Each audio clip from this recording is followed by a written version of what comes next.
Если у выпускников сейчас горячая пора с выбором будущей профессии и поступлением в вузы, то школьники наслаждаются заслуженным отдыхом. В Центре творческого развития и гуманитарного образования школьников Алекминского района работает каникулярная академия. В чем ее уникальность, знает Елена Фаст.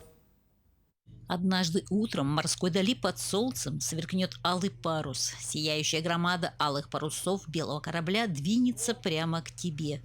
Бесценный дар умения верить в чудеса. Верить в чудо хоть немного, потому что хорошее может случиться.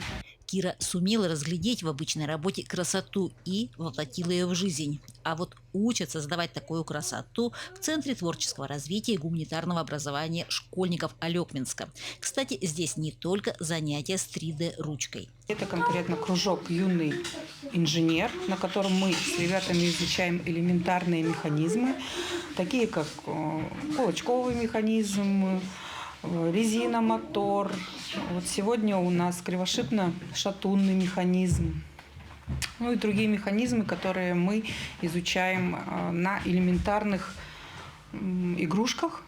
Развивать навыки мышления лучше всего с самого-самого. Ошибается тот, кто считает, что для этого нужны дорогущие детали. Все под руками. Не очень развито пространственное мышление, но над этим нужно работать, чем мы сейчас и занимаемся.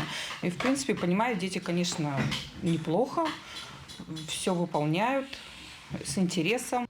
За каждым простым основы физики, математики. Постигать азы сложных предметов интереснее через руки. Да, интересно. Здесь мы много поделок делаем. Лето с пользой. Плюс в копилку полезные навыки. Больше всего понравилось? Как мы делали машинку, где она берется, она там палочка есть. Вот ее приклеиваем на ось и потом резинку наматываем на палочку и ее закручиваем. И потом можно устраивать гонки с помощью этой машинки. А кроме этого, новое знакомство, друзья и впечатления. Елена Фаст, Максим Копылов, Алекминск.